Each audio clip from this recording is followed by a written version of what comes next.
Hare Krishna, Krishna Krishna Hare Hare, Hare Rama Hare Rama, Rama Rama Hare Hare, Hare Krishna Hare Krishna, Krishna Krishna Hare Hare, Hare Rama Hare Rama, Rama Rama Hare Hare, Hare Krishna Hare Krishna, Krishna Krishna Hare Hare, Hare Rama Hare Rama, Rama Rama Hare Hare, Hare Krishna Hare Krishna, Krishna Krishna Hare Hare, Hare Rama Hare Rama, Rama Rama Hare Hare, Hare Krishna Hare Krishna, Krishna Krishna Hare Hare, Hare Rama Hare Rama, Rama Rama Hare Hare, Hare Krishna Hare Krishna, Krishna Krishna Hare Hare, Hare Rama Hare Rama, Rama Rama Hare Hare, Hare Krishna Hare Krishna, Krishna Krishna Hare Hare, Hare Rama Hare Rama, Rama Rama Hare Hare, Hare Krishna Hare Krishna, Krishna Krishna Hare Hare, Hare Rama Hare Rama, Rama Rama Hare Hare, Hare Krishna Hare Krishna, Krishna Krishna Hare Hare, Hare Rama Hare Rama, Rama Rama Hare Hare, Hare Krishna Hare Krishna, Krishna Krishna Hare Hare, Hare Rama Hare Rama, Rama Rama Hare Hare, Hare Krishna Hare Krishna, Krishna Krishna Hare Hare, Hare Rama Hare Rama, Rama Rama Hare Hare, Hare Krishna Hare Krishna, Krishna Krishna Hare Hare, Hare Rama Hare Rama, Rama Rama Hare Hare, Hare Krishna Hare Krishna, Krishna Krishna Hare Hare, Hare Rama Hare Rama, Rama Rama Hare Hare, Hare Krishna Krishna Krishna Hare Hare, Hare Rama Hare Rama, Rama Rama Hare Hare, Hare Krishna Mataji, Pranam Mataji. Hare Krishna, Om Namo Bhagavate Vasudevaya, Om Namo Bhagavate Vasudevaya, Om Namo Bhagavate Vasudevaya, Om Ajnana Timirantasya Jnananjana Shalakaya Chakshurunmilitam Yena Tasmai Shri Gurave Namah. Namo Vishnu Padaya Krishna Prashtaya Bhutale Srimade Bhaktivedanta Swaminidhi Namine. Namaste Saraswate Deve Gauravani Pracharine Nirvishesha Shunyavadi Paschatya Deshatarine. Jai Shri Krishna Chaitanya Prabhu Nityananda Shri Advaita Gadadhara Shri Vasadi Gaura Bhakta Vrinda. Hare Krishna Krishna Krishna Hare Hare, Hare Rama Rama Rama Hare Hare. Nigamkalpatarorgalitam samyutam pipata bhagavatam rasamalayam muhuraho rasika bhuvi bhavugaha. Narayanam namaskrityam naram chaiva narottamam devim saraswatim vyasam tado jayamudirayet. Ashtaprayeshu bhadreshu nityam bhagavata seveya bhagavate uttama sloke bhaktir bhavati naishtaki. Krishnaya vasudevaya devaki nandanaya cha nandagopa kumaraya Govindaya Namo Namah. Hare Krishna Krishna Krishna Hare Hare, Hare Rama Rama Rama Hare Hare. Hare Krishna. Sri Sri Radha Govinda Temple ISKCON ബാംഗ്ലൂരിന്റെ Bhagavatam ക്ലാസ്സിലേക്ക് എല്ലാവർക്കും സ്വാഗതം. ഹരേ Krishna. Krishna Mataji, Pranam Mataji, Hare Krishna Mataji, Pranam Mataji, Mataji, എല്ലാവർക്കും പ്രണാമം. നമ്മൾ ഒന്നാമത്തെ 19ാമത്തെ അധ്യായം ശുഗ ആഗമനം അധ്യായമാണ് നമ്മൾ എടുക്കുന്നത്. അതിന്റെ ലാസ്റ്റ് ശ്ലോകം, ലാസ്റ്റ് ഭാഗമാണ് നമ്മൾ ഇന്ന് നോക്കാനായിട്ട് പോകുന്നത്. ഇന്നലെ നമ്മൾ എടുത്ത ശ്ലോകത്തില് എന്താ പറഞ്ഞത്? പരീക്ഷിത് മഹാരാജാവ് പറയായിരുന്നു അല്ലെ, അതായത് ശുകദേവ മഹർഷി ഇവിടെ അതിഥിയായിട്ട് എത്തിച്ചേർന്നത് അങ്ങയുടെ ദിവ്യകാരുണ്യം കൊണ്ട് മാത്രമാണ് എത്തിച്ചേർന്നെന്നും അങ്ങയുടെ സാന്നിധ്യം കൊണ്ട് എല്ലാവരും എന്താണ് പരിശുദ്ധരാക്കപ്പെട്ടു, പുണ്യസ്ഥലങ്ങൾ പോലെ പവിത്രരാക്കിയിട്ട് തീർത്തു എന്നാണ് പറഞ്ഞത്. എല്ലാവരും പവിത്രരാക്കിയിട്ട് മാറ്റി. കാരണം ശുദ്ധഭക്തന്റെ സാന്നിധ്യം കൊണ്ട് എല്ലാവരും പവിത്രരായിട്ട് മാറുകയാണ്. അപ്പൊ അതാണ് ഇവിടെ ശുകദേവ മഹർഷിയെ കുറിച്ചിട്ട് പരീക്ഷിത് മഹാരാജാവ് പറയുന്നത്. പിന്നെന്താ പറഞ്ഞത്? അങ്ങനെയുള്ള ശുദ്ധഭക്തന്മാരെ സ്മരിക്കുന്ന സമയത്ത് തന്നെ എന്താണ് പറഞ്ഞത്? അവരുടെ ഭവനങ്ങൾ, അങ്ങയെ സ്മരിക്കുന്ന മാത്രയിൽ ഞങ്ങളുടെ ഭവനങ്ങളും പവിത്രമാക്കുന്ന പറയുന്നത്. അപ്പൊ ഈ ശുദ്ധഭക്തന്മാര് നമ്മുടെ ഗൃഹങ്ങളിൽ വരുന്നത് എന്തിനാണെന്നാ പറഞ്ഞത്? അവർക്ക് വേണ്ടിയുള്ള നമ്മുടെ ശുദ്ധീകരണത്തിന് വേണ്ടി, നമ്മുടെ പവിത്രീകരണത്തിന് വേണ്ടിയാണ് ഗൃഹസ്ഥരുടെ ഭവനം പവിത്രമാക്കുക എന്നുള്ളതാണ് ആരുടെ ലക്ഷ്യം? ഈ പറഞ്ഞ ഇത്തരത്തിലുള്ള മഹർഷിമാരുടെ, സന്യാസിമാരുടെ ദിവ്യമായ സന്യാസിമാരുടെ ലക്ഷ്യം. അല്ലാതെ അവർക്ക് യാതൊരുവിധ താല്പര്യങ്ങളോ സ്വാർത്ഥ താല്പര്യങ്ങളോ അതിനില്ല എന്നുള്ളത് നമ്മൾ അടുത്ത ശ്ലോകത്തിൽ കണ്ടു. പിന്നെ പറഞ്ഞ ശ്ലോകത്തിൽ തന്നെ എപ്രകാരമാണ് നിരീശ്വരന്മാർക്ക് ഭഗവാന്റെ സാന്നിധ്യത്തില് നിലനിൽപ്പില്ലാത്തത്, അപ്രകാരം തന്നെയാണ് എന്തിട്ട് അങ്ങയുടെ സാന്നിധ്യത്തിൽ മനുഷ്യരുടെ പാപങ്ങളെല്ലാം നശിച്ചു പോകുന്ന പറയണത്. ശുദ്ധഭക്തനായിട്ടുള്ള ശുകദേവ ഗോസ്വാമിയെ കുറിച്ച് പറയാണ്, അങ്ങയുടെ സാന്നിധ്യത്തില് മനുഷ്യരുടെ സുശക്തമായിട്ടുള്ള പാപങ്ങളൊക്കെ തക്ഷണം നശിക്കുമെന്നാണ് ഇവിടെ പരീക്ഷിത് മഹാരാജാവ് പറയുന്നത്. പിന്നത്തെ ശ്ലോകത്തിൽ എന്താ പറഞ്ഞത്? പാണ്ഡുപുത്രരോട് അത്യന്തം പ്രിയമുള്ള പരമദിവ്യോത്തമ പുരുഷനായ ഭഗവാൻ ശ്രീകൃഷ്ണൻ അദ്ദേഹത്തിന്റെ പിതൃശ്രേയസ്സന്മാരെയും ഭ്രാതാക്കളെയും സന്തോഷിപ്പിക്കാനായിട്ട് അദ്ദേഹത്തിന്റെ ആ ബന്ധുജനങ്ങളിൽ ഒരുവനായിട്ട് അദ്ദേഹം ആരെ സ്വീകരിച്ചു? പരീക്ഷിത്ത് മഹാരാജാവിനെ സ്വീകരിച്ചു എന്നാണ് 35ാമത്തെ ശ്ലോകത്തിൽ പറയുന്നത്. അതായത് പാണ്ഡവരോട് സ്നേഹമുള്ള ഭഗവാൻ ശ്രീകൃഷ്ണൻ തന്നെ ബന്ധുവായിട്ട് സ്വീകരിച്ചു എന്നാണ് പറയുന്നത്. ഭഗവാന്റെ സവിശേഷ സംരക്ഷണത്തിലായിരുന്നു ആര്? പരീക്ഷിത്ത് മഹാരാജാവ് എന്നുള്ളതോടെ എടുത്ത് പറയാണ്.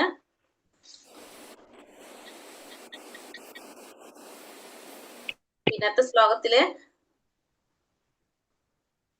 സാധാരണക്കാർക്ക് മനസ്സിലാക്കാൻ സാധിക്കാത്ത, അതായത് വിഷപ്രച്ഛന്നനായിട്ട് സഞ്ചരിച്ചിട്ട് സാധാരണക്കാർക്ക് മനസ്സിലാക്കാനായിട്ട് സാധിച്ചില്ല. വിഷപ്രച്ഛന്നനായിട്ടാണ് അല്ലെ. എന്നിരുന്നിട്ട് പോലും അദ്ദേഹം സ്വമേധയാൽ അവിടെ ആവിർഭവിച്ചത് തീർച്ചയായിട്ടും എന്താണ്? ഭഗവാന്റെ കാരുണ്യം കൊണ്ട് തന്നെയാണ് എന്നാണ് ഇവിടെ പറഞ്ഞത്. 36ാമത്തെ ശ്ലോകത്തിൽ പറഞ്ഞു ഭഗവാന്റെ കാരുണ്യം കൊണ്ടാണ് അവിടെ എത്താനായിട്ട് സാധിച്ചത്. 36 മരണവക്കിൽ എത്തി നിൽക്കുന്ന നമുക്കും സാധാരണ മനുഷ്യർക്കും പിടികൊടുക്കാതെ വേഷപ്രച്ഛനായി സഞ്ചരിക്കുന്നവനായിട്ടും സ്വമേധ അവിടെ ആവിർഭവിച്ചത് ഭഗവാന്റെ കാരുണ്യം. 36ാമത്തെ പറഞ്ഞത്.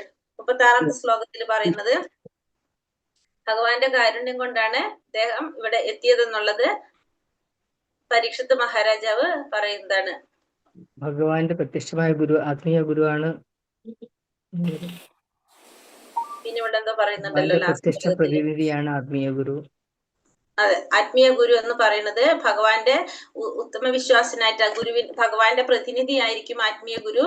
അപ്പൊ ഭഗവാന്റെ ധാമത്തിലേക്ക് മടങ്ങി ചെല്ലാനായിട്ട് അത്യധികം ആഗ്രഹമുള്ള ഒരു വ്യക്തിയാണെങ്കിൽ ഭഗവാൻ ഉടൻ തന്നെ എന്ത് ചെയ്യും?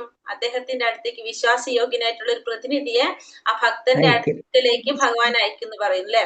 അപ്പൊ ഭഗവാൻ എപ്പോഴും നമ്മളെ ആഗ്രഹത്തിനനുസരിച്ചാണ് ഭഗവാൻ പ്രവർത്തിക്കുന്നത്. അപ്പൊ നമ്മൾ ആഗ്രഹിക്കുകയാണ് നമുക്ക് ഭഗവാന്റെ അടുത്തേക്ക് മടങ്ങി പോകണം, ഭഗവാന്റെ ധാമത്തിലേക്ക് പോകണം, ഭഗവാനെ കുറിച്ച് അറിയണം എന്നുണ്ടെങ്കിൽ ഭഗവാൻ എപ്പൊ എന്ത് ചെയ്യുന്നു പറഞ്ഞത്? ഉത്തമ വിശ്വാസയോഗ്യനായിട്ടുള്ള പ്രതിനിധിയെ ആ ഭക്തന്റെ അടുക്കിലേക്ക് ഭഗവാൻ അയക്കും.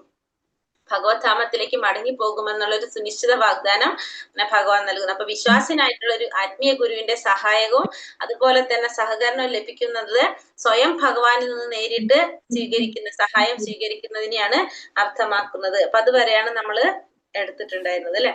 അപ്പൊ 37ാമത്തെ ശ്ലോകത്തിലേക്ക് പോകാം. ഹരേ കൃഷ്ണ. ഓം നമോ ഭഗവതേ വാസുദേവായ.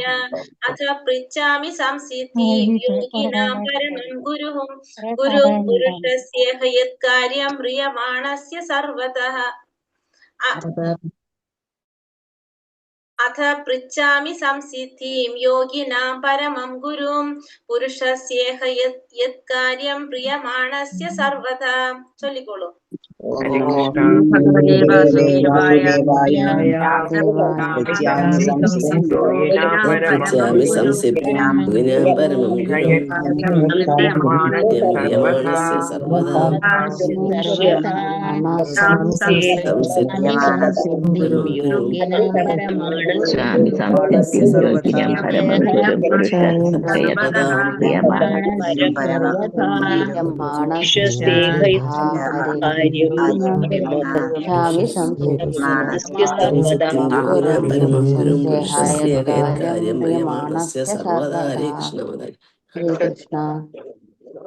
ഹരേ കൃഷ്ണ. അത ആകയാൽ പൃച്ഛാമി യാചിക്കുക, അപേക്ഷിക്കുക, സംസിദ്ധിയും പരിപൂർണതാ സാക്ഷാത്കാര മാർഗം യോഗിനാം സന്യാസിമാരുടെ, അതായത് യോഗികളുടെ, പരമമായ ഗുരു ആത്മീയ ഗുരു പുരുഷസ്യ ഒരു പുരുഷന്റെ, അതായത് ഒരു വ്യക്തിയുടെ, ഇഹ ഈ ജീവിതത്തിൽ, യത് എന്തൊക്കെ, കാര്യം കർത്തവ്യം, മ്രിയമാണസ്യ മരണാസന്നനായ ഒരുവന്റെ, സർവപ്രകാരത്തിലുള്ള വിവർത്തനം. ഭാവാർത്ഥം ശ്രീല പ്രഭുപാദിക്ക് ജയ്. വിവർത്തനം. അങ്ങ് മഹായോഗികളുടെയും ഭക്തന്മാരുടെയും ആത്മീയ ഗുരുവാണ്.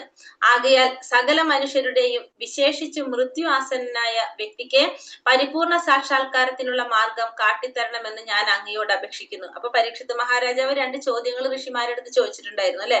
എന്തൊക്കെയാണ് ചോദ്യം? ഒന്ന്, മരണ ആസന്നമായ സമയത്ത് ഒരു വ്യക്തി ചെയ്യേണ്ടത് എന്താണെന്നും ഒരു വ്യക്തിയുടെ കർത്തവ്യങ്ങൾ എന്താണ്, ഇതിൽ അങ്ങനെ 2 ചോദ്യങ്ങളല്ലേ ചോദിച്ചത്. അപ്പോ ഇവിടെ പരീക്ഷിത്ത് മഹാരാജാവ് പറയാണ്, അങ്ങ് മഹായോഗികളുടെയും ഭക്തന്മാരുടെയും എല്ലാം ആത്മീയ ഗുരുവാണ്. അപ്പൊ അതുകൊണ്ട് തന്നെ സകല മനുഷ്യരുടെയും വിശേഷിച്ചും മൃത്യു ആസന്നമായിട്ടുള്ള ഒരു വ്യക്തിക്ക് പൂർണ്ണ സാക്ഷാത്കാരത്തിനുള്ള മാർഗം കാട്ടിത്തരണമെന്ന് ഞാൻ അങ്ങയോട് അപേക്ഷിക്കുന്നു എന്നാണ് പരീക്ഷിത്ത് മഹാരാജാവ് പറയുന്നത്. ഭാവാർത്ഥം ശ്രീല പ്രഭുപാദിക്ക് ജയ്. പൂർണ്ണ സാക്ഷാത്കാരത്തിനുള്ള മാർഗം എന്തെന്ന് അന്വേഷിക്കുവാൻ ഒരുവൻ പൂർണ്ണ ഉത്സുകനല്ലാത്ത പക്ഷം ഒരു ആത്മീയ ഗുരുവിനെ സമീപിക്കേണ്ട ആവശ്യമേ ഇല്ല, അഥവാ ഗുരുവിനെ സമീപിക്കുന്നതിൽ യാതൊരു കാര്യവുമില്ല. പരിപൂർണ സാക്ഷാത്കാരത്തിനുള്ള മാർഗം അത് അന്വേഷിക്കാൻ ഒരുവൻ പൂർണ്ണ ഉത്സുകനല്ലാത്ത പക്ഷം, അപ്പൊ നമുക്ക് പരിപൂർണ സാക്ഷാത്കാരത്തിന് അതിനെക്കുറിച്ച് അറിയാൻ ആഗ്രഹമില്ല, നമുക്ക് അതിനെക്കുറിച്ച് ഉത്സുകനല്ലെങ്കിൽ ഒരു ആത്മീയ ഗുരുവിനെ സമീപിക്കേണ്ട ആവശ്യം നമുക്കില്ല, അഥവാ ഗുരുവിനെ സമീപിക്കുന്നത് യാതൊരു കാര്യവുമില്ല. ആത്മീയ ഗുരു ഗൃഹനായകന്റെ അലങ്കാര വസ്തുവല്ല. അപ്പൊ ആത്മീയ ഗുരു ഒരിക്കലും എന്തല്ല, ഗൃഹനായകന്റെ അലങ്കാര വസ്തുവല്ല ഗുരു. സാമാന്യനെ പരിഷ്കാരിയായ ഒരു ഗൃഹസ്ഥൻ പ്രത്യേകിച്ച് യാതൊരു നേട്ടവും കൂടാതെ ആത്മീയ ഗുരുവിനെ അപ്രകാരം വിശേഷിപ്പിക്കുന്നവനെ നിയുക്തനാക്കുന്നു. ഇവിടെ പറയുന്നത് ആത്മീയ ഗുരു ഗൃഹനായകന്റെ അലങ്കാര വസ്തു അല്ല എന്ന് മാത്രമല്ല, സാമാന്യന് പരിഷ്കാരിയായിട്ടുള്ള ഗൃഹസ്ഥൻ എന്താണ്, പ്രത്യേകിച്ചും യാതൊരു നേട്ടവും കൂടാതെ ആത്മീയ ഗുരുവിനെ അപ്രകാരം വിശേഷിപ്പിക്കുന്നവനെ നിയുക്തനാക്കുന്നു. അപ്പൊ അങ്ങനെ വിശേഷിപ്പിക്കുന്നവനെ എന്താ പറഞ്ഞു വന്നത്, വായിച്ചോക്കെന്ന് പറയാം. വ്യാജനായ ആത്മീയ ഗുരു തന്റെ അത്തരം ശിഷ്യന് സ്തുതി പാടുന്നു അഥവാ ശിഷ്യനെ പുകഴ്ത്തുന്നു. അതുമൂലം ഗുരുവും ശിഷ്യനും നിസ്സംശയം നരകത്തിലേക്ക് പോകുന്നു. സർവ്വജനങ്ങളുടെയും ക്ഷേമ താല്പര്യാർത്ഥം മർമ്മപ്രധാനമായ ചോദ്യങ്ങൾ ആരായുകയാൽ വിശേഷിച്ചും മരണമാസന്നനായവരുടെ അഥവാ മരണപ്പെട്ടുകൊണ്ടിരിക്കുന്നവരുടെ അടിയന്തിരമായ കർത്തവ്യത്തെ സംബന്ധിച്ച് പ്രശ്നങ്ങൾ ഉന്നയിക്കുകയാൽ പരീക്ഷിത്ത് മഹാരാജാവ് സർവഥാ പ്രശംസാർഹനായ ഉത്തമ ശിഷ്യനാകുന്നു. പരീക്ഷിത്ത് മഹാരാജാവ് ഉന്നയിച്ച ചോദ്യം ശ്രീമദ് ഭാഗവതത്തെ സംബന്ധിക്കുന്ന സമ്പൂർണ്ണ പ്രബന്ധത്തിന്റെ മൂലതത്വമാകുന്നു. എത്ര ബുദ്ധിപരമായിട്ടാണ് മഹാഗുരു ഇതിന് ഉത്തരമേകുന്നതെന്ന് നമുക്കിപ്പോൾ കാണാം. അപ്പൊ പരിപൂർണ സാക്ഷാത്കാരത്തിനുള്ള മാർഗം എന്താണെന്ന് അന്വേഷിക്കുന്ന ഒരു ഉത്സുകനല്ലാത്ത ഒരു വ്യക്തിക്ക് ആരുടെ സമീപിക്കേണ്ട ആവശ്യമില്ല, ഒരു ഗുരുവിനെ സമീപിക്കേണ്ട ആവശ്യമില്ല. കാരണം ഗുരുവിനെ സമീപിക്കുന്നത് കൊണ്ട് യാതൊരു കാര്യമില്ല. ഗുരു എന്ന് പറയുന്നത് നമുക്ക് മനസ്സിലാക്കാം, ആ പരമസത്യത്തെ നമുക്ക് മനസ്സിലാക്കി തരുന്ന വ്യക്തിയാണ് ഗുരു. ഒരു ഗൃഹനായകന്റെ സമീപിക്കേണ്ട യാതൊരു കാര്യമില്ല. ആത്മീയ ഗുരു എന്ന് പറയുന്നത് ഗൃഹനായകന്റെ അലങ്കാര വസ്തുവല്ല. സാമാന്യന് പരിഷ്കാരിയായിട്ടുള്ള ഒരു ഗൃഹസ്ഥൻ എന്താണ്, പ്രത്യേകിച്ച് യാതൊരു നേട്ടവും കൂടാതെ ഒരു ആത്മീയ ഗുരുവിനെ അപ്രകാരം വിശേഷിപ്പിക്കുന്നതിന് നിയുക്തനാണ്. അപ്പൊ ഒരു പരിഷ്കാരിയായിട്ടുള്ള ഒരു ഗൃഹസ്ഥൻ ഒരു ആത്മീയ ഗുരുവിനെ തെരഞ്ഞെടുക്കുന്നത് എന്താണ്, ആ ഗുരുവിനെ വിശേഷിപ്പിക്കാണ്. അത്തരത്തില് ആത്മീയ ഗുരു എന്ന് പറയുന്നത് അദ്ദേഹത്തെ സംബന്ധിച്ച് വലിയൊരു എന്താ പറയാ, നമ്മള് ഒരു ഭൗതികമായിട്ടുള്ള കാഴ്ചപ്പാടില് ഒരു കാഴ്ച വസ്തു പോലെ നമുക്ക് പറയില്ലേ, ഞാനൊരു ഗുരുവിനെ സ്വീകരിച്ചിട്ടുണ്ട് എന്ന് പറയാൻ വേണ്ടിയിട്ട് മാത്രം സ്വീകരിക്കുന്ന പരിഷ്കാരിയായിട്ടുള്ള ഗൃഹനാഥൻ നമുക്ക് കാണാനായിട്ട് ഇന്നത്തെ സമയത്ത് നമുക്ക് കാണാനായിട്ട് സാധിക്കുന്നതാണ്. അതുപോലെ തന്നെ എന്താണ് പറയുന്നത്, വ്യാജനായ ഒരു ആത്മീയ ഗുരു തന്റെ അത്തരം ശിഷ്യനെ സ്തുതി പാടുകയും ചെയ്യും. അപ്പൊ അത്തരത്തിലുള്ള ശിഷ്യന്മാരെ സ്തുതി പാടുന്ന ഗുരുക്കന്മാരും നമുക്ക് കാണാം, അഥവാ ശിഷ്യനെ പുകഴ്ത്തുന്നത്. അതുമൂലം ഗുരുവും ശിഷ്യനും നിസ്സംശയം നരകത്തിലേക്ക് പോകുന്നു. ഇപ്പൊ നമുക്ക് തന്നെ അറിയാവുന്നതാണ്, ഇന്ന് പലവരും ഇപ്പൊ ദീക്ഷ തന്നെ എടുക്കാനായിട്ട് വരുന്നത് എന്തിനു വേണ്ടിയിട്ടാണ് വരുന്നത്, ഒരു എന്താ പറയാ സ്റ്റാറ്റസ് പോലെ നമ്മൾ സമൂഹത്തിൽ ഞാൻ ദീക്ഷ എടുത്തു എന്ന് മറ്റുള്ളവരെ അറിയിക്കാനായിട്ട് കാണിക്കാൻ, അതേ രീതിയിലും വരുന്ന കുറെ പേരെ നമുക്ക് കാണാനായിട്ട് സാധിക്കും. പക്ഷെ ഗുരുക്കന്മാരെപ്പോഴും എന്താ ചെയ്യുക, ആ പറയുന്ന രീതിയിലുള്ള നിയമങ്ങളും ചട്ടങ്ങളൊക്കെ പാലിക്കുന്നുണ്ടോ എന്ന് നോക്കിയിട്ടായിരിക്കും കൊടുക്കുന്നത്. അതിനുശേഷവും പലതരത്തിലും എന്താ പറയാ, നമ്മള് അതിനൊക്കെ എതിർക്കുന്ന സംഭവങ്ങൾ നമ്മൾ കേൾക്കുന്നുണ്ട് ഇപ്പൊ. അപ്പൊ ഇതൊക്കെ ഇപ്പൊ ഈ കലിയുഗത്തിൽ നടക്കുന്ന കാര്യങ്ങൾ തന്നെയാണ്. അപ്പൊ അതുമൂലം ശിഷ്യനും രണ്ടു കൂട്ടരും എന്താ സംഭവിക്കുന്നത്, നിസ്സംശയം നരകത്തിലേക്ക് പോകുന്നു. സർവ്വജനങ്ങളുടെയും ക്ഷേമ താല്പര്യാർത്ഥം മർമ്മപ്രധാനമായ ചോദ്യങ്ങൾ ആരായുകയാൽ വിശേഷിച്ചും മരണമാസന്നമായവരുടെ അഥവാ മരണപ്പെട്ടുകൊണ്ടിരിക്കുന്നവരുടെ അടിയന്തിരമായ കർത്തവ്യത്തെ സംബന്ധിച്ച പ്രശ്നങ്ങൾ ഉന്നയിക്കുകയാൽ പരീക്ഷിത്ത് മഹാരാജാവ് സർവഥാ പ്രശംസാർഹനായ ഉത്തമ ശിഷ്യനാകുന്നു. അപ്പോൾ പരീക്ഷിത്ത് മഹാരാജാവ് സർവ്വജനങ്ങളുടെയും ക്ഷേമ താല്പര്യാർത്ഥം മർമ്മപ്രധാനമായ ചോദ്യങ്ങൾ ആരായുകയാൽ, അപ്പോ ഈ പരീക്ഷിത്ത് മഹാരാജാവ് ചോദിച്ച ചോദ്യം പരീക്ഷിത്ത് മഹാരാജാവിന് മാത്രം ഗുണമുള്ള ചോദ്യമല്ല ചോദിച്ചത്. എങ്ങനെയാണ് ചോദിച്ചത്? സർവ്വജനങ്ങൾക്കും ക്ഷേമം ഉണ്ടാക്കുന്ന ചോദ്യമാണ് അദ്ദേഹം ചോദിച്ചത്. എന്താണ്? മരണം ആസന്നമായവരുടെ അഥവാ മരണപ്പെട്ടുകൊണ്ടിരിക്കുന്നവരുടെ അടിയന്തിരമായ കർത്തവ്യത്തെ സംബന്ധിച്ചാണ് അദ്ദേഹം ചോദിക്കുന്നത്. എല്ലാവർക്കും ബാധകമായിട്ടുള്ള ചോദ്യമാണ്. അപ്പൊ കർത്തവ്യത്തെ സംബന്ധിച്ച പ്രശ്നങ്ങൾ ഉന്നയിക്കിയാൽ പരീക്ഷിത്ത് മഹാരാജാവ് സർവ്വത പ്രശംസാർഹനായ ഒരു ഉത്തമ ശിഷ്യനാണ്. അപ്പൊ പരീക്ഷിത്ത് മഹാരാജാവ് ചോദിച്ച ആ ചോദ്യത്തിന് ശ്രീമദ് ഭാഗവതത്തെ സംബന്ധിക്കുന്ന ആ സമ്പൂർണ്ണ പ്രബന്ധത്തിന്റെ മൂലതത്വം അതാണ് ആ ചോദ്യത്തില് ഇരിക്കുന്നത്. അപ്പൊ അതുകൊണ്ട് എത്ര ബുദ്ധിപരമായിട്ടാണ് മഹാഗുരു ഇതിന് ഉത്തരമേകുന്നെന്നുള്ളത് നമുക്കിപ്പോ കാണാം. ഹരേ കൃഷ്ണ. ശ്ലോകം 38.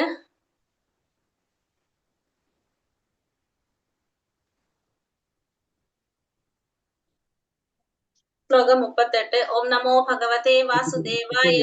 യശ്രോതവ്യമഥോചപ്യം യത് കർത്തവ്യം നൃപീ പ്രഭോ സ്മർത്തവ്യം ഭജനീയം വാ ബ്രൂഹി യദ്വാ വിപര്യം. യശ്രോതവ്യമഥോചപ്യം യത് കർത്തവ്യം നൃപീ പ്രഭോ സ്മർത്തവ്യം ഭജനീയം വാ ബ്രൂഹി യദ്വാ വിപര്യം. ചൊല്ലിക്കോളൂ. ഭഗവതേ വാസുദേവായ. ശ്രോതവ്യം അധോജപ്യം ഭജനീയം യമതോജപ്യം യത്കർത്തവ്യം ധൃതിം പ്രഭോ ഭജനീയം വാ ബ്രൂഹി യദേവം.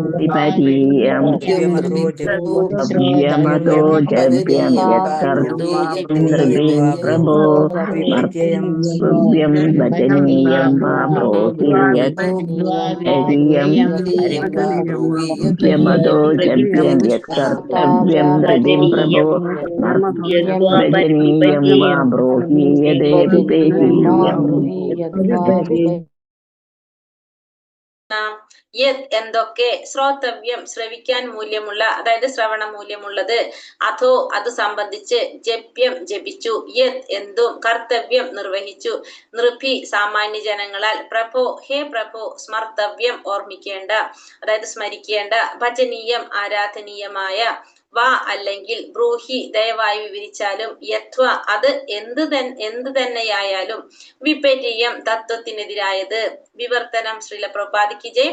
ഒരുവൻ എന്ത് ശ്രവിക്കണം, എന്ത് ജപിക്കണം, എന്ത് സ്മരിക്കണം, എന്ത് ആരാധിക്കണമെന്നും എന്തൊക്കെ ചെയ്തുകൂടാ എന്നും ദയവായി എനിക്ക് പറഞ്ഞു തരിക.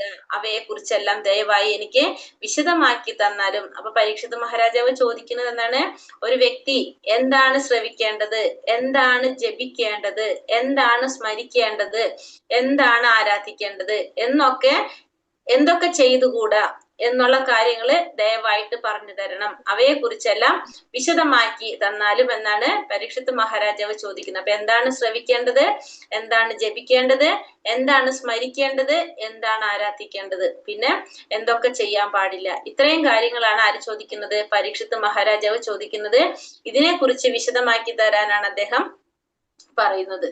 അപ്പൊ എന്തൊക്കെ ശ്രവിക്കണം, ജപിക്കണം, സ്മരിക്കണം, ആരാധിക്കണം, അതുപോലെ തന്നെ ചെയ്യാൻ പാടില്ലാത്ത കാര്യങ്ങൾ എന്തൊക്കെ, ഇത്രയും കാര്യങ്ങളാണ് പരീക്ഷിത് മഹാരാജാവ് സുഖദേവ മഹർഷിയോട് ചോദിക്കുന്നത്. കൃഷ്ണ. ശ്ലോകം 39. ഓം നമോ ഭഗവതേ വാസുദേവായ. നൂനം ഭഗവതോ ബ്രഹ്മൻ ഗൃഹേഷു ഗൃഹമേധിനാം നാ ലക്ഷ്യത്തെ ഘ്യവ്യസ്ഥാനം പിഗോദോഹനം ക്വചിത് നൂനം ഭഗവതോ ബ്രഹ്മൻ ഗൃഹേഷു മേ ഗൃഹമേധിനാം നാ ലക്ഷ്യത്തെ ഹി അവസ്ഥാനം അപി ഗോദോഹനം ക്വചിത് നൂനം ഭഗവതോ ബ്രഹ്മൻ ഗൃഹേഷു ഗൃഹമേധിനാം നാ ലക്ഷ്യത്തെ ഹി അവസ്ഥാനം അപി ഗോദോഹനം ക്വചിത്. ചൊല്ലിക്കോളൂ. ഓം നമോ ഭഗവതോ ബ്രഹ്മൻ ഗൃഹേഷു ഗൃഹമേധിനാം നാം അഭിഗോദോഹനം ഭഗവതോ ബ്രഹ്മൻ ഗൃഹേഷു ഗൃഹമേധിനാം അഭിഗോദോഹനം ക്വചിത് ഭഗവതോ ബ്രഹ്മൻ ഗൃഹേഷു ഗൃഹമേധിനാം അനാമവിബോധോഹനം ക്വചിത്. ഹരേ കൃഷ്ണ.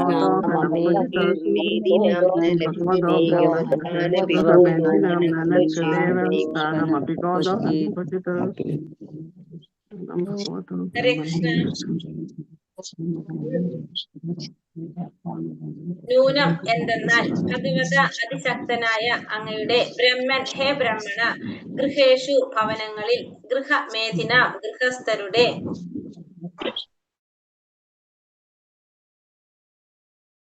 ന അല്ല, ലക്ഷ്യത്തെ കാണപ്പെടുന്നു, ഹി തിട്ടമായി, അവസ്ഥാനം കാത്തുനിൽക്കുന്നു, അപി പോലും, ഗോ ദോഹനം പശുവിനെ കറക്കുന്നതിനാവശ്യമായ സമയം, ക്വചിത് അപൂർവമായി, വിവർത്തനം ഭാവാർത്ഥം ശ്രീല പ്രഭുപാദിക്ക് ജയ്. വിവർത്തനം: ഹേ പ്രഭാവശാലിയായ ബ്രാഹ്മണ, കഷ്ടിച്ച ഒരു പശുവിനെ കറക്കാൻ ആവശ്യമായ സമയം വരെ മാത്രമേ അങ്ങ് ഒരു ഭവനത്തിൽ കാത്തു നിൽക്കാറുള്ളെന്ന് പറയപ്പെടുന്നു. അപ്പോ അദ്ദേഹം ചോദിക്കുന്ന വേറൊരു കാര്യം എന്താണ്? കഷ്ടിച്ച് ഒരു പശുവിനെ കറക്കാൻ ആവശ്യമായ സമയം വരെ മാത്രമേ അങ്ങ് ഒരു ഭവനത്തിൽ കാത്തു നിൽക്കാറുള്ളൂ എന്ന് പറയപ്പെടുന്നുണ്ട് എന്നാണ് ആര് പറയുന്നത്? പരീക്ഷിത് മഹാരാജാവ് ചോദിക്കുന്നത്. ഭാവാർത്ഥം ശ്രീല പ്രഭുപാദിക്ക് ജയ്. സന്യാസ ജീവിതം സ്വീകരിച്ച യോഗികളും ഋഷികളും അതിരാവിലെ പശുവിനെ കറക്കുന്ന നേരം ഗൃഹസ്ഥരുടെ ഭവനങ്ങളിൽ പോകുകയും ജീവിത വൃത്തിക്കായി കുറച്ച് പാല് അധികാരത്തിന്മേൽ ആവശ്യപ്പെടുകയും ചെയ്യുന്നു. അപ്പോ സന്യാസ ജീവിതം സ്വീകരിച്ചിട്ടുള്ള യോഗികളായാലും ഋഷികളായാലും അതിരാവിലെ തന്നെ പശുവിനെ കറക്കുന്ന നേരം ഗൃഹസ്ഥരുടെ വീടുകളിൽ പോയിട്ട് ജീവിത വൃത്തിക്കായിട്ട് കുറച്ച് പാല് അധികാരത്തിന്മേൽ ആവശ്യപ്പെടുകയും ചെയ്യുന്നു. അപ്പൊ പശുവിന്റെ അകിടിൽ നിന്നും നേരിട്ട് കറന്നെടുക്കുന്ന ആ വെള്ളം ചേർക്കാത്ത 1/2 ലിറ്റർ പാൽ പ്രാപ്ത യൗവനനായ ഒരുവന് ആവശ്യമായ മതിയായ സർവ്വ പോഷക മൂല്യങ്ങളും ഉൾക്കൊള്ളുന്നതാണ്.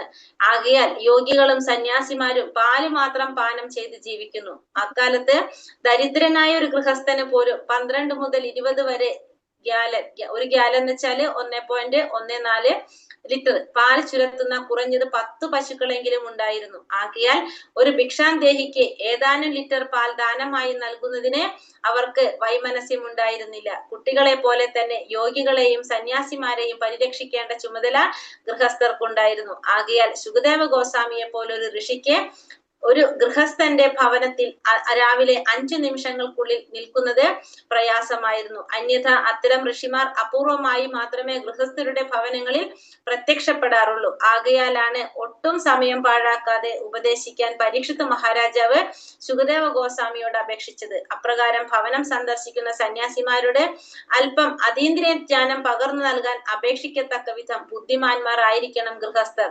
അല്ലാതെ ചന്തയിൽ എന്തൊക്കെയുണ്ടെന്ന് വിഡിത്തമായി അന്വേഷിക്കരുത്. സന്യാസിയും ഗൃഹസ്ഥനും തമ്മിലുള്ള പരസ്പര ബന്ധം ആ വിധത്തിലായിരിക്കണം. അപ്പോൾ ഇവിടെ പറഞ്ഞത് ഒരു പശുവിന്റെ അകിട്ടിൽ നിന്ന് നേരിട്ട് കറന്നെടുക്കുന്ന വെള്ളം ചേർക്കാത്ത 1/2 ലിറ്റർ പാല്, അത് പ്രാപ്ത യൗവനനായിട്ടുള്ള ഒരുവന് ആവശ്യമായിട്ടുള്ള എല്ലാ വിധത്തിലുള്ള പോഷക മൂല്യങ്ങളും ഉൾക്കൊള്ളുന്നതാണെന്നാ പറയുന്നത്. അപ്പൊ അതുകൊണ്ട് തന്നെ എല്ലാ യോഗികളും സന്യാസിമാരും പാല് മാത്രം പാനം ചെയ്തിട്ടാണ് ജീവിക്കുന്നത്. അപ്പൊ അക്കാലത്ത് ദരിദ്രനായിട്ടുള്ള ഒരു ഗൃഹസ്ഥന്റെ വീട്ടിൽ പോലും എത്രയുണ്ടാവും? ഒരു 12 മുതൽ 20 വരെ ഗ്യാലൻ എന്ന് പറഞ്ഞു. ഒരു ഗ്യാലൻ എന്ന് വെച്ചാൽ 1.14 ലിറ്റർ പാല് ചുരത്തുന്ന ഏകദേശം 10 പശുക്കളെങ്കിലും ഉണ്ടായിരിക്കും. അതുകൊണ്ട് ഒരു ഭിക്ഷാന്തേഹിക്ക് ഏതാനും ലിറ്റർ പാൽ ദാനമായി നൽകുന്നതിന് അവർക്ക് വൈമനസ്യം ഉണ്ടായിരുന്നില്ല. അപ്പൊ അതുകൊണ്ട് തന്നെ ഭിക്ഷാന്തേഹിക്ക് പാല് കൊടുക്കാനായിട്ട് അവർക്കൊന്നും പ്രയാസം ഉണ്ടായിരുന്നില്ല. കുട്ടികളെ പോലെ തന്നെ യോഗികളെയും സന്യാസിമാരെയും പരിരക്ഷിക്കേണ്ട ചുമതല ഗൃഹസ്ഥർക്കുണ്ടായിരുന്നു. അപ്പൊ കുട്ടികളെ സംരക്ഷിക്കുന്ന പോലെ യോഗികളെയും സന്യാസിമാരെയും സംരക്ഷിക്കേണ്ടത് ആരുടെ ചുമതലയാണ്? ഗൃഹസ്ഥരുടെ ചുമതലയാണ്. അതുകൊണ്ട് ശുകദേവ ഗോസ്വാമിയെ പോലൊരു ഋഷിക്ക് ഒരു ഗൃഹസ്ഥന്റെ ഭവനത്തില് രാവിലെ 5 നിമിഷങ്ങൾക്കുള്ളിൽ നിൽക്കുക പ്രയാസമായിരുന്നു. അപ്പൊ നമ്മൾ നേരത്തെ കണ്ടു അല്ലെ?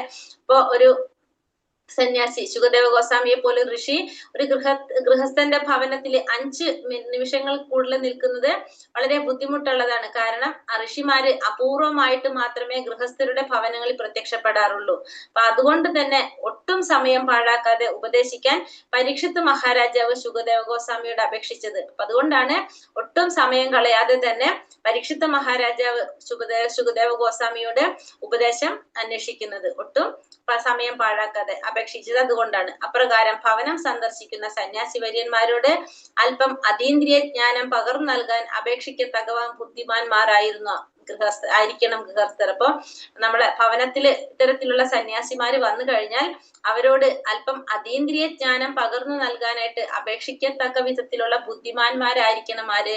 ഗൃഹസ്ഥർ. അല്ലാതെ ആവശ്യമില്ലാത്ത ചോദ്യങ്ങൾ, ചന്തയിൽ എന്തൊക്കെയുണ്ട് വിഡ്ഢിത്തമായിട്ട്, അതേപോലെ വിഡ്ഢിത്ത ചോദ്യങ്ങളല്ല അന്വേഷിക്കേണ്ടത്. സന്യാസിയും ഗൃഹസ്ഥനും തമ്മിലുള്ള പരസ്പര ബന്ധം അത്തരത്തിലുള്ളതായിരിക്കണം എന്നാണ് ഇവിടെ പറയുന്നത്. ഹരേ കൃഷ്ണ. ഒരു സെക്കൻഡ്.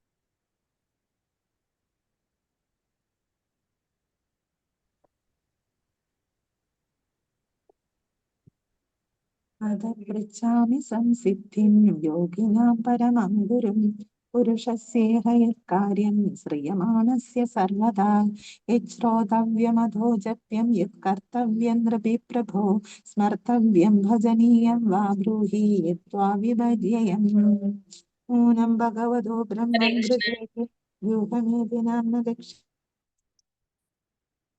ഹരേ കൃഷ്ണ. അപ്പൊ ഇവിടെ ഒരു കാര്യം കൂടി പറയണ്ടായിരുന്നു നമ്മൾ ഈ ശ്ലോകത്തിൽ, അത് കഴിഞ്ഞിട്ട് പറയുന്നു. 40ാമത്തെ ശ്ലോകം. സൂത ഉവാച ഓം നമോ ഭഗവതേ വാസുദേവായ ഏവമാഭാക്ഷിതാ പൃഷ്ട സാരാജ്ഞാ ശ്ലേഷണയാ ഗിര പ്രത്യഭാക്ഷതാ ധർമ്മജ്ഞോ ഭഗവാൻ ബാദരായണിഃ. സൂത ഉവാച ഏവമാഭാക്ഷിതാ പൃഷ്ട സാരാജ്ഞാ ശ്ലേഷണയാ ഗിര പ്രത്യഭാക്ഷതാ ധർമ്മജ്ഞോ ഭഗവാൻ ബാദരായണിഃ. ചൊല്ലിക്കോളൂ. ഓം നമോ ഭഗവതേ വാസുദേവായ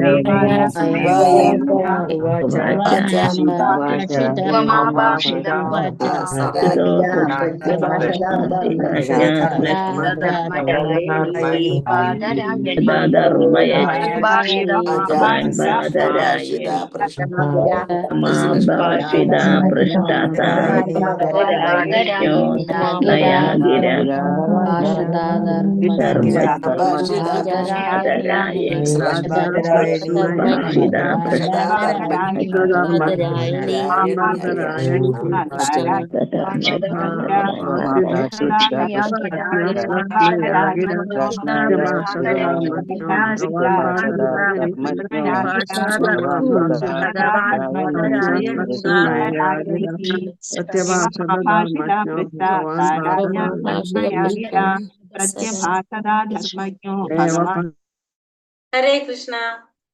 സൂത ഉവാച. ശ്രീ സൂത ഗോസ്വാമി പറഞ്ഞു. ഏവം അപ്രകാരം, ആഭാഷിത സംസാരിച്ച്, പൃഷ്ട വേണ്ടി അന്വേഷിച്ചു, സ അദ്ദേഹം, രാജ്ഞ രാജാവിനാൽ, ശ്ലേഷ്ണയ മധുരമായ, ഗിര ഭാഷയാൽ വചനത്താൽ, പ്രത്യഭാക്ഷത മറുപടി പറയാൻ ആരംഭിച്ചു, ധർമ്മജ്ഞൻ ധർമ്മതത്വങ്ങൾ അറിയുന്നവൻ, ഭഗവാൻ വൈഭവശാലിയായ വ്യക്തിത്വം, ബാദരായണി വ്യാസസൂതൻ. വിവർത്തനം. ശ്രീല പ്രഭുപാദിക്ക് ജയ്.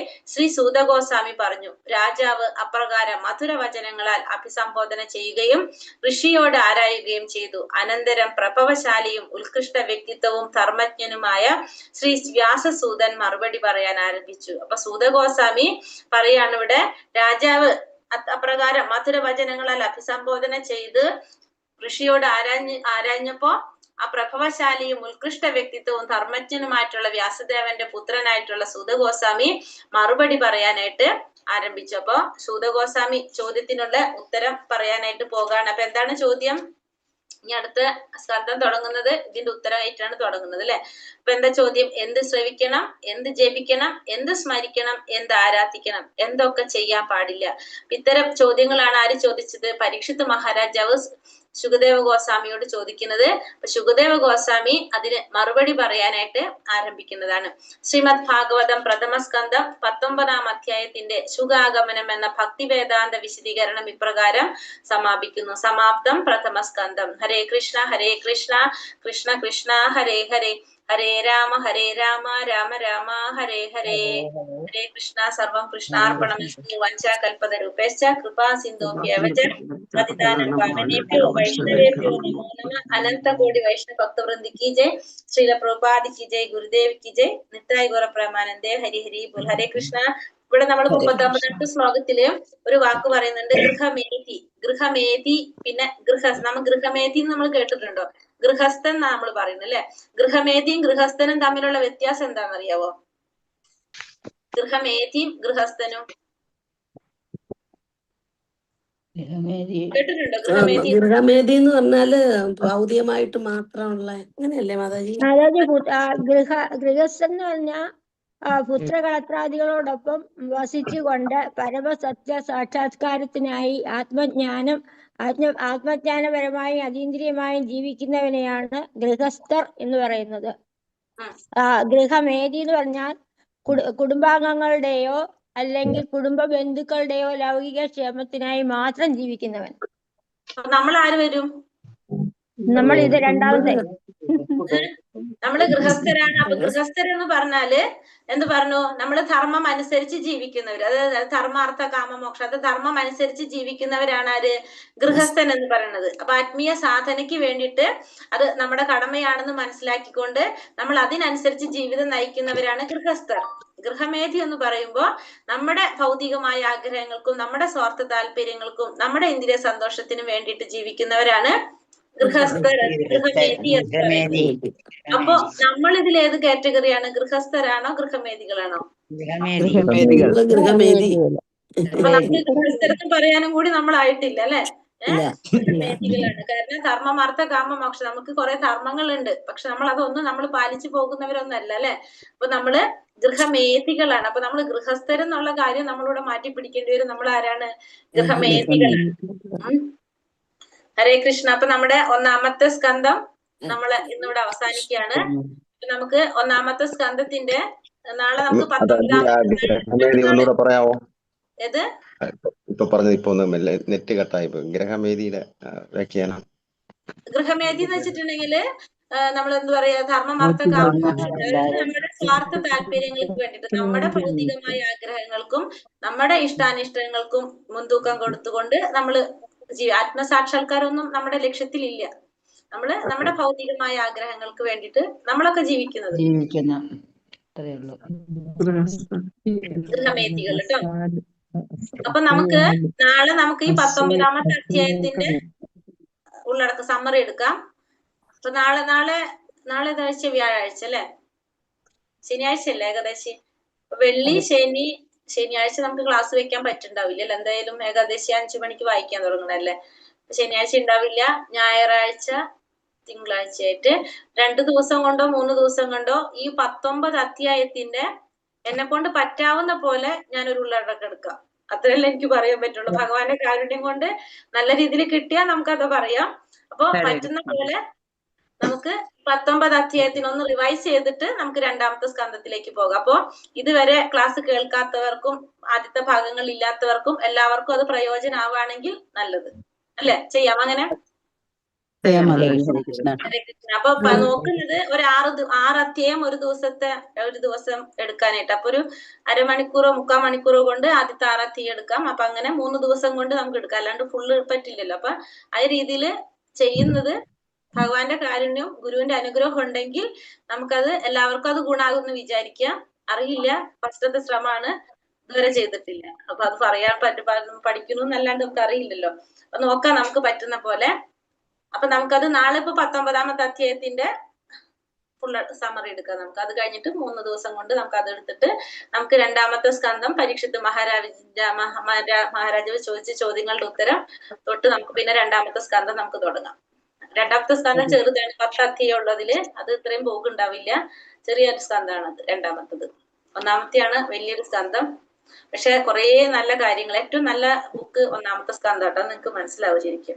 അപ്പൊ നമ്മളതില് ഇൻട്രൊഡക്ഷനും ഉണ്ട്, അതിൽ കുറെ അവതാരികയിൽ കുറെ ഉണ്ട്. അപ്പൊ അതില് ഭാഗവതത്തിന്റെ മഹാത്മ്യം, ഭാഗവതത്തിന്റെ അത്തരം കാര്യങ്ങളൊക്കെ ഒന്ന് പറഞ്ഞിട്ട് നമുക്ക് ഈ പറഞ്ഞ 19 അധ്യായത്തിന് പറയാം. അപ്പൊ എല്ലാവരും നോക്കാം, ആഗ്രഹിക്കുമ്പോഴാണ് നമ്മുടെ ആഗ്രഹമാണ് നമുക്കത് എത്തിച്ചു തരുന്നത്.